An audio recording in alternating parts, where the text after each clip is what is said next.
The Italians flew through qualifying. They had a tough test against Austria, but they sailed past Belgium in the quarters, while Spain's run has been a little more up and down. La Roja were preparing for the game in Madrid, and the Spanish media seem to think that there will be some changes in Luis Enrique's lineup, with Marcos Llorente from the start. Well, here is a look at the head-to-head between the two nations in major tournaments. 6 meetings and Italy just edges on wins, but Spain on knockout progression. I mentioned that 2012 final, but then Italy did knock Spain out in the round of 16 in the 2016 edition. They're pretty familiar with each other. 4 teams, 3 matches to go, and 1 John Dykes to help us make some sense of it all. John, Italy have been great so far in the Euros, but you can make an argument that it's because of the play of their best player so far, Leonardo Spinazzola, who is out now due to an injury. Who will need to step up for the Azzurri with him out? Well, Aaron, I think it's very fair to say that he has been outstanding for them.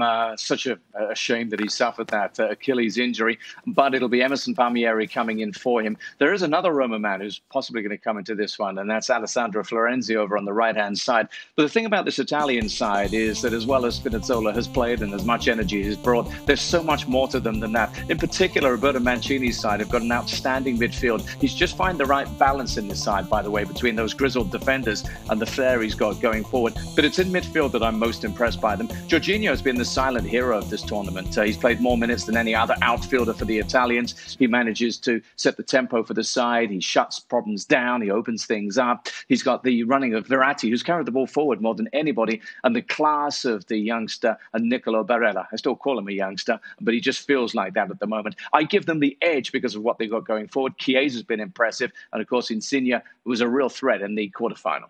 Lots of youngsters on the other side, John, and Luis Enrique has been criticised for certain aspects of his squad selection, but so far he has been able to silence those critics. I do suppose, though, with the run that we've seen from them to the semis, it's difficult to know who the real Spain are.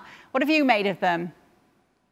Well, you're right. There's been a kind of glorious chaos about Spain so far, a contradiction every time they put themselves out there. They've almost achieved this in spite of themselves. The team that looked like it couldn't score goals suddenly went berserk, scoring 5 in successive matches. And Luis Enrique seems to be coming up with the answers whenever he needs to. I quite like the look of their midfield as well. There are always words and talk about change in that midfield area, but Busquets, of course, is a constant for them. I've really enjoyed Pedri, who's played virtually every minute of this tournament and has been involved in assisting goals. He got 3 in terms of his creativity in the role leading to those goals, and back-to-back 5-goal maulings of sides. So Pedri's impressive as well. Koke was the player who I think surprised many people in his midfield role. It's just up top, Kay, that I think Italy might just have the edge there. Morata and Moreno haven't consistently set things on fire, and as a result of that, Ferran Torres has become increasingly important. But the midfield battle at Wembley is something to savour. Oh, it's going to be absolutely wonderful. John, we'll hear more from you about the other semi a little later on, but the ESPN Sports Power Index favours Spain